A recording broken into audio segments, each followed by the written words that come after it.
Guno omwaka bw'obanga ogumazeeko ng'ogoberera abantu abalemererwa obulamu, naawe kitegeeza 2023 yakusaze dda. Kuba Katonda mu ntandikwa aba amaze okukomereza. Entandikwa y'enkomerero, enkomerero y'entandikwa. Guno omwaka gukolerera omwaka ogujja. Bayibuli egamba nti tambula n'abasajja ab'amagezi, genda osome Mubuulizi, genda osome Proverbs, olabe amagezi n'obusiru, olabe nti bad company corrupts good morals. Okutambula n'emikwano egy'obusiru, okubeera mu WhatsApp group ezisindika ebintu by'obuwemu, okubeera mu kolokota abakulembeze buli kaseera, Museveni eggwanga limulemye, ate kino ate kiri, n'obeerawo gwe ng'obakira bya kisiru, obulamu bw'omaze okubwonoona. Kyokka ekisinga obubi nti obuvubuka bwo olese ekkubo lya Katonda n'ogobera by'oyagala. Lwaki mwankyawa? Abamu mwankyawa kubanga njogera Katonda omulamu. Katonda omulamu oyo mwogerako kubanga nze nalondawo. Nabasomera gye ekyawandiikibwa naye nga sinnagenda mu kyawandiikibwa. Bw'obanga obadde ogoberera Kaye Wisdom, ng'ogobera Bobi Wine, ng'ogobera Mufumbiro, ogobera Nambooze, ogoberera Zaake, ogobera Full Figure, ogobera TikToker, Basefuko, abaana abavuma, abawemula abantu, ng'ogobera Lumbuye, bayeekolera, obulamu bwo buli mu kaseera kazibu. Mulimu n'abalokola abakeera obudde bwabwe nga tonnasoma na ku Bayibuli. Ffe etteeka l'ekkanisa yaffe, bw'oba tewakoze osoma chapter za Bayibuli 10. Bw'obanga okola osoma chapter za Bayibuli 5. Obudde bwandizzeemu ng'onoonya Katonda, mukadde akatono k'ofuna okudda mu kuwuliriza live z'abalumbuye bwe bavuma abantu n'abali ebweru, n'olaba pate z'abazzali Tamala emirundi Junior, ate simanya MC Richi, ne badda kuli babakotta emyenge bwe banywa, bw'okomentinga, bw'olayikinga. Enewange ojja kunvuma. Muganda wange, mu bulamu obukyali wano nga tukyatambula ku nsi, emmeeza gye ntuulako toligituulako. Ne bwe twambuka ewa kitaffe, emmeeza gye ndituulako toligituulako, kubanga ogaanye okumanya. Mwagaana obwa Katonda, temwagala Katonda, mwakyawa Katonda, abamwogerako bemukyawa, bemuvuma. Ffe kituzaamu amaanyi kubanga empeera yaffe ebeera nnene. Singa mwali mumpaana nantegedde nti ndi nabbi wa bulimba, naye kubanga timunvumye, kubanga munkyaye, kubanga mumpemudde, munvumye amannyo, munvumye ebiyindo, ntegeera ddala nti eggulu limmanyi. Wulira Deuteronomy 30 verse 11. Kubanga ekiragiro kino kyenkulagira leero tekiyinza kukukaluubirira, so tekiri wala.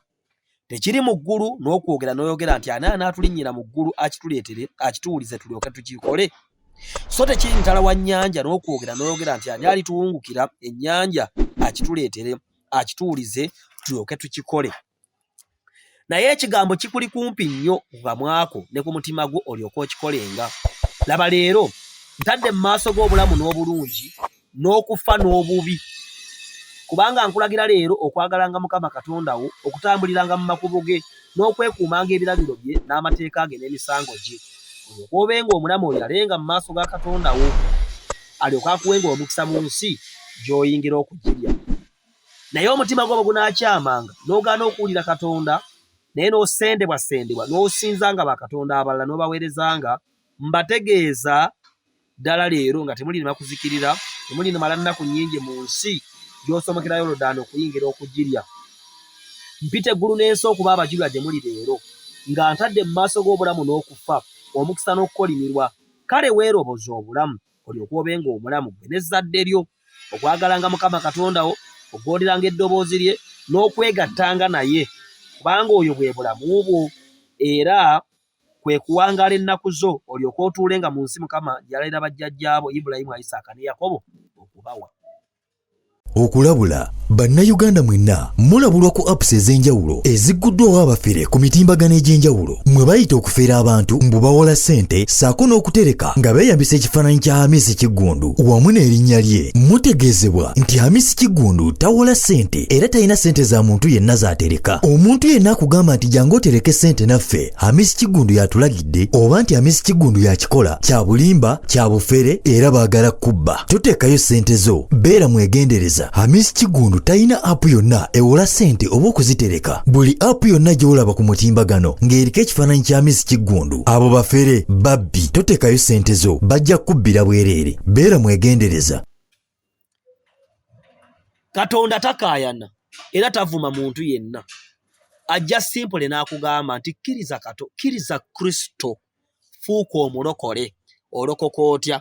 Owulira ekigambo n'amatuugo n'okiyingiza mu mutima gwo n'okikkiriza, n'oyatula n'akamwa ko nti ndokose, n'otandika okutambulira mu kkubo n'amazima n'obulamu, kubanga geena gyeri n'eggulu gyeriri. Mulabire ku nze, abantu bankyaya akaseera katono. Oyo Lawubeeni ye mwana wa Yakobo asooka, kyokka ekitiibwa ekijja ku bulamu bwange kinene ekitaliggwaawo emirembe gyonna, n'abaana bange, kubanga eno nsigo.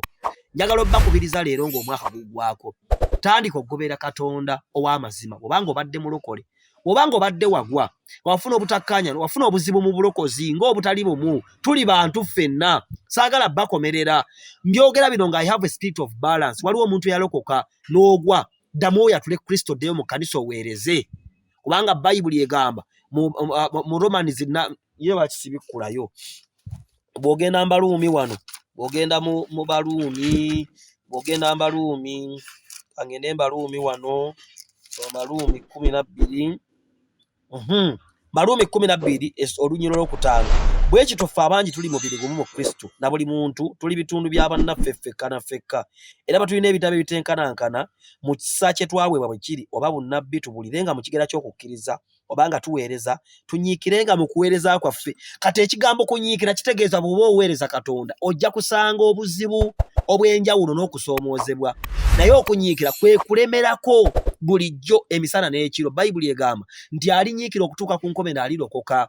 Bw'oba wagwa, ddamu olyatule. Bw'oba tokkirizanga Kristo, ekigambo kikuli kumpi, enjiri ebuulirwa buli wamu, amakanisa weegali. Bw'obanga walokoka n'okalubirwa ekkanisa entuufu, saba Omwoyo Mutukuvu akulambike, oleme kutuula awo. Mulekere okulaba enjiri ya online, okuggyako ng'oli bweru obanga tosobodde oli mu ddwaliro. Genda okuŋŋaane, ofune okuŋŋaane n'abantu mu mwoyo gumu.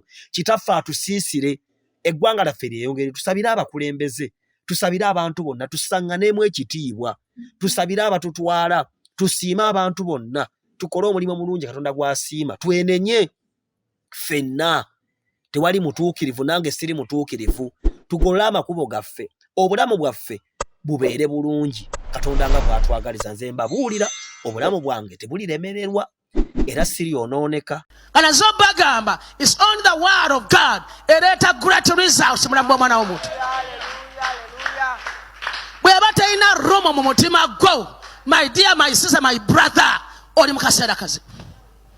Kyali kigambo ekyatonda ensi eno, kyali kigambo mbagala bonna be tulaba byava mu kigambo, twakolebwa lwa kigambo.